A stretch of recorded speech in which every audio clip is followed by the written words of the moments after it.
Commanders fans, I don't know where to start, man. But I said this last. Ron's gonna go, man. It's time. It's been way 3 years. It's been way too long, man. Him, Scott, Jack, Wentz can go. They all can go. It's time. I'm exhausted rooting for this team, man. I have no more energy left. I'm just done. But I picked us to lose. But it's just how we lose. It's like, man, we had so many chances to be competitive in this game. It's painful to watch. It's painful to watch. It really is. 25-10, it could have been worse, but the defensive line stepped up today and they did a good job. They did a heck of a job. John Allen, Deron Payne, Montez Sweat, a sighting from him. I thought the defense tried. I thought the defense tried, man. I thought they tried. I really do. They held Zeke to 49 yards on the ground. But, of course, William Jackson is just awful. He's in Josh Norman status. Kendall Fuller, worse than Josh Norman. Worse. Getting cooked every time. Penalty every time. Just getting cooked. William Jackson just held Michael Gallup on one play. There was one play where CD just, cut one way, went the other way. Easy touchdown. Made Cooper Rush look like Tom Brady. Made him look like Joe Montana. Made him look like Steve Young. Made him look like a really serviceable John Elway. Made him look like a serviceable quarterback. So I'm embarrassed, man. I am. Once again, I'm just embarrassed. We got beat down by Cooper Rush. And I said this morning, I was like, hey, we might, I think we got a chance to beat the Bears and the Titans. I don't see it anymore. I just don't. I don't see it. But we need to reset. And I think this is for the better. I think if they bottom out, I think it's for the better, to be honest, because we need a new coaching staff. We need a new front office. We need a new everything. And there was a report saying that the two teams that are most likely to be sold, I don't know if this is going to happen or not, if this is true, how true the source is. They said the Seahawks and the Commanders. I might be wrong with the Seahawks. They said the Seahawks and the Commanders are the two teams that are most likely to be sold. And I'm praying that it's the Commanders. I really hope so. But we did see Dan Snyder with Jerry Jones in the middle of the field today, talking and keying and laughing it up. So they probably won't be sold. So I hate to be so negative and doom and gloom, but I think it's for the better if Ron Rivera gets fired. And that Scott Turner, they got to go, man. The Morris, they got to go. All the Carolina staff, they got to go. They got to go.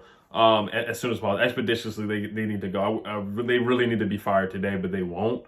Before halftime, we got to stop. I think we stopped them to a field goal. We held them to a field goal. It was like 15-7 or something like that, or 10. It was 15-7 or 12-7. We get the ball back, right? They run the ball like two times straight. Then they throw the ball. Then they run it again, and then Carson Wentz throws an interception, which is basically a punt. No sense of urgency. You use timeouts basically to help the Cowboys out and score and get their points and get their field goal. And then you have time to actually go down and kick a field goal if you have some urgency, up tempo, no huddle, throwing the ball downfield. But you're so scared and so soft and finesse Scott Turner once again, and just not believing in your quarterback Carson Wentz, that you just basically throw an interception, throw a punt on third down. You force Carson Wentz to throw a Hail Mary basically down the field just to get into field goal range. That was worse. That might be worse than the Jay Gruden, Kirk Cousins debacle, not snapping or whatever against the Philadelphia Eagles in that NFC East Championship game in the last game of the year, or the second to last game of the year where we clinched the NFC East. That sequence might be worse. It might be worse. Ron finally benched Trey Turner. It's about time. Another Commanders guy, a failed Commanders experience. Had a bench Trey Turner for Sadik Charles. Sadik Charles comes in and gets a holding penalty, and then Sam Cosmi gets a false start. How many penalties did we have today? I mean, we're just undisciplined. We used to be a disciplined team under Ron. You can't even hang that on your hats anymore. 11 penalties, man. Now, a lot of them were phantom. Both interceptions that were called back, I thought they were debatable. Ben St. Juste, they called Ben St. Juste on a hold. They did not call a holding or pass interference on Donovan Wilson. That should have been called a pass interference on Terry in one of the first plays of the game, one of the first drives of the game. They should have called a pass interference on that. Then Cam Crow got an interception. They called another interception. They called another holding on Ben St. Juste, but it was really on William Jackson, which was debatable too. Which was pretty iffy in my opinion, to be honest. 2 turnovers when Carson Wentz threw 2 picks, one right over the middle, and then the punt to Stephon Diggs. We just can't get the ball to Terry McLaurin again. He's open. He's getting open, but the quarterback just can't get him the football. And either he doesn't have enough time in the pocket, or he's not throwing an accurate pass to get him the football. And then the one on 4th and 15, Trayvon Diggs, he did tug him a little bit, but I knew we weren't going to get it anyway. That's why I said just kick the field goal, because this offense is so trash.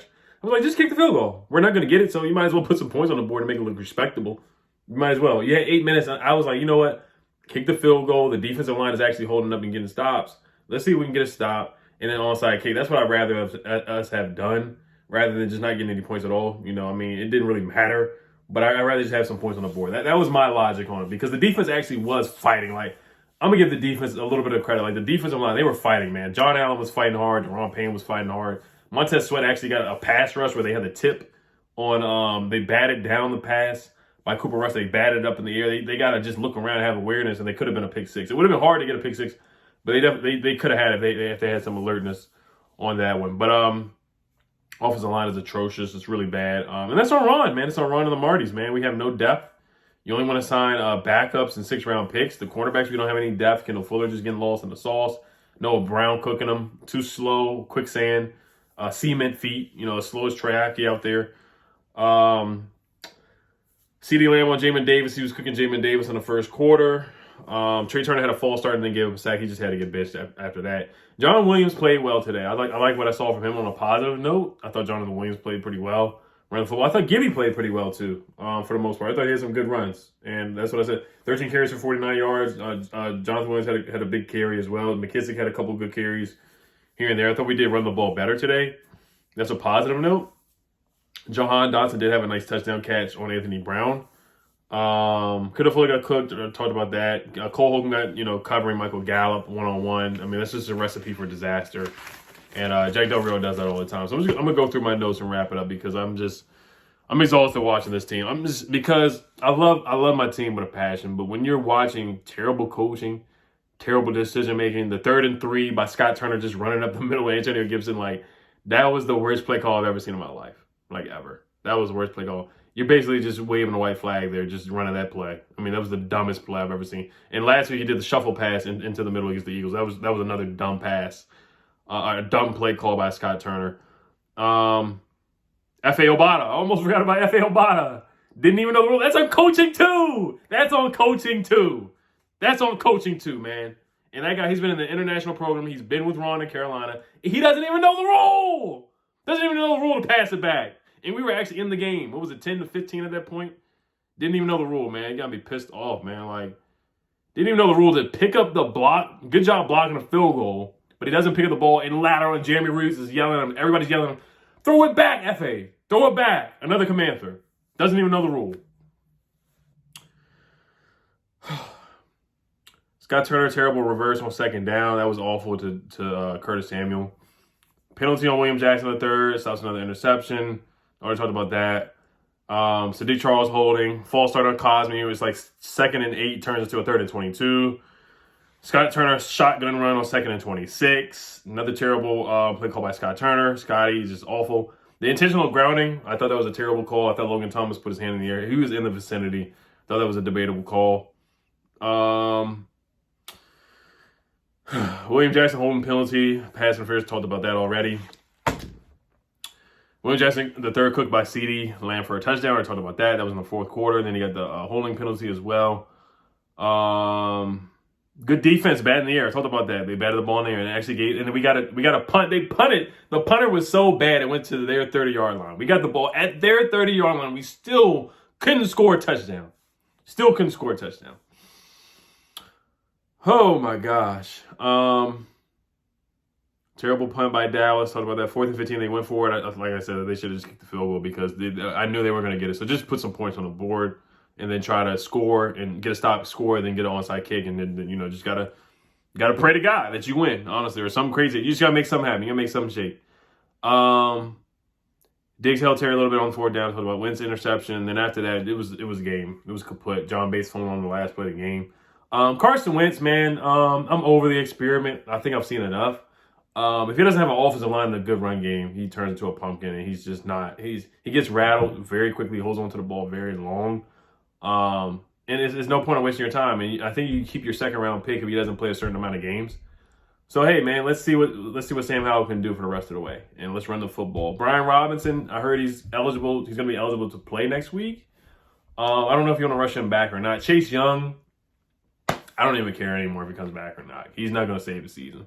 Same thing with Brian Robinson. Those two, they're not going to save the season. When you have an offensive line this bad and a coaching staff this bad that just doesn't understand clock management and simple game decision making, up-tempo offense, putting your receivers and your quarterback in the best situation to succeed, they just don't understand simple football. And then as a personnel, you just decide to sign undrafted guys and 6th-round picks and Commanders and let your best guys walk like Eric Flowers, Matt Ioannidis, Tim Settle.